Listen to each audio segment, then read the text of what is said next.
I'm David Greaves, and I composed and produced the music for Masterpiece.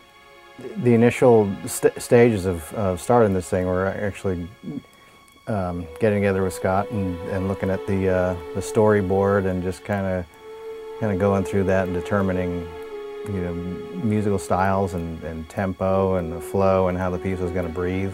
I looked at the storyboard and said, oh yeah, we could probably knock that out in a few weeks. The more I got into it, and the more I realized that this is going to be, you know, complex and demanding and take a lot of time. I spent a lot of time in the studio, you know, in front of a keyboard, working on different melodies. I wanted to keep them simple, but I wanted them to, you know, really draw out emotions. And the whole process started off playing around with different musical ideas, different phrasings, and breaking the thing down to its root level emotionally. What is the voice? What is the emotion that we want to convey? And then everything got kind of built around the melodic fragments of it. My wife Stephanie and I were in here one night, and I was getting so frustrated. I mean, very, you know, I felt like, I just gotta call Scott and tell him the gig's off. You know, I can't do this. I was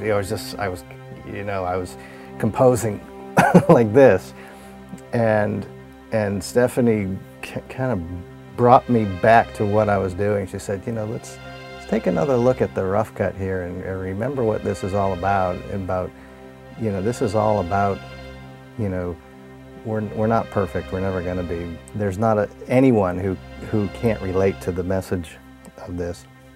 And as a result of that, we just stopped and kind of regrouped and prayed about it, and that's where the whole melody that is introduced in the whole front part, that came out of that night, because after our prayer we both just started humming melodies, and that's what came out of it. So that was a really nice moment, and the film and the whole message of the film came alive, you know, in practice that night. I'm trying to get in the mindset of, I'm going to try not to be holding back or be too timid, you know, because sometimes if you know the mic's there, you're just kind of like, only feel like you need to sing from here to there, Right. But if there weren't one, you might really project. We're here at Soundscapes with David Greaves. We're getting ready to step further into our first session here with Miss Kim Scott as our lead vocalist. So here we go.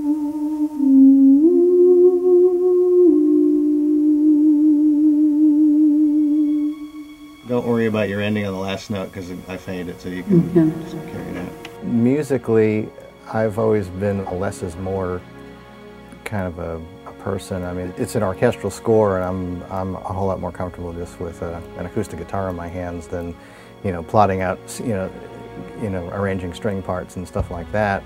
We decided that, you know, we wanted a vocal element in the piece, and all along in writing the score, I had a placeholder for the vocal part that we used a bass flute sound for that kind of mimic the range and characteristics of a female voice.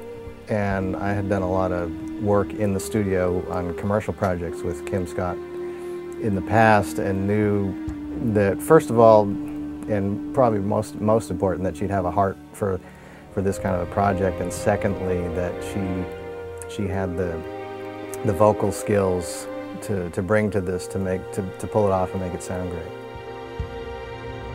I'm on my way right now to see David Greaves at the recording studio, and we're going to finalize the mix and master the sound design and the score for the film. Yeah. So what are you doing? We're looking for a sound, the sound of coal burning. Ah. So, Which is what? that's a good question. The sound design of the film, in terms of, there wasn't really any ADR work because there wasn't any dialogue, but just the kind of Foley-like stuff, the sound effects that were added are very, the majority of them are very, very subtle, and they're subtle to the point that most people viewing the film wouldn't ever know they're there unless we took them away.